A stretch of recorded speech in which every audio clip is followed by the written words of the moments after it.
உங்க மனசுல வர்ற எண்ணங்கள், நீங்க எடுக்கிற முடிவுகள், இவைகள் தேவனுடைய சித்தமா இல்லை உங்கள் சுய சிந்தனையா என்பதை எப்படி கண்டுபிடிக்கிறது? கலாத்தியர் 5ஆம் அதிகாரம் 16-17 வசனங்களின் அடிப்படையில் நாம் பார்க்கும் போது, மனிதனின் ஒவ்வொரு செயல்களுக்கு பின்னும் 2 தூண்டுதல் சக்திகள் செயல்படுகின்றன. ஒன்று மாமிசம், மற்றொன்று ஆவி. மாமிசம் என்பது நம் வாழ்க்கையில் தீர்மானங்கள் எடுக்கும் தருணங்களில் தேவனின் தலையிடுதலை தவிர்த்து சொந்தமாக தீர்மானங்கள் எடுத்து வாழ முயற்சிக்கும் தன்மையை குறைக்கிறது. மாமிசம் என்பது தேவனுடைய சித்தத்திற்கு கீழ்ப்படியாத ஒரு மனநிலையை குறைக்கிறது. நான் நினைப்பதுதான் சரி என்று வாழும் ஒரு சுய சித்தம் சார்ந்த வாழ்க்கையை தான் மாமிசம் குறைக்கிறது. இந்த மாமிசம் பாவத்தை இச்சிக்கும் ஒரு உள்ளார்ந்த தன்மையை குறைக்கிறது.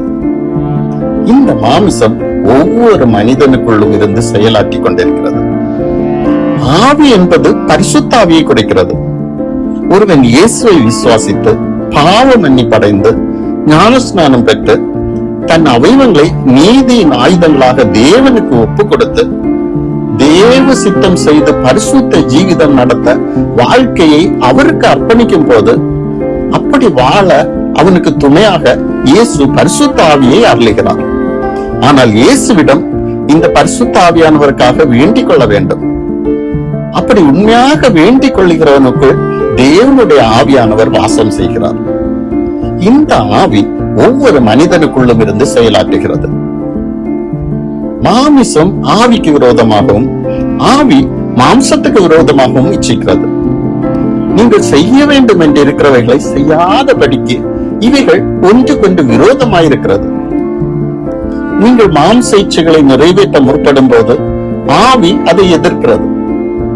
ஆவி கேட்டபடி நடந்து கொள்ள முற்படும் போது மாமிசம் அதை எதிர்க்கிறது. எனவேதான் பவுல் ஆவி கேட்டபடி நடந்து கொள்ளுங்கள், அப்போது மாம்ச இச்சையை நிறைவேற்றாதிருப்பீர்கள் என்று சொல்லுகிறார். இப்போது பிரச்சனை என்னவென்றால், மனதில் வரும் சிந்தனைகள் அல்லது மனதில் வரும் ஏவுதல்கள், இதை தருவது மாமிசமா இல்லது ஆவியா? இதை எப்படி கண்டு கொள்வது? இதை கண்டுபிடிக்கத்தான் பவுல் 17 மாம்ச கிரியைகளை கலாத்தியர் 5ஆம் அதிகாரம் 19, 20, 21 வசனங்களில் பட்டியலிட்டிருக்கிறார். மனதில் வரும் ஏவுதல்கள் இந்த கிரியைகளை சார்ந்ததாக இருந்தால் உடனடியாக ஜெபித்து அதை மேற்கொள்ள ஆவியானவரின் உதவியை கேட்க வேண்டும்.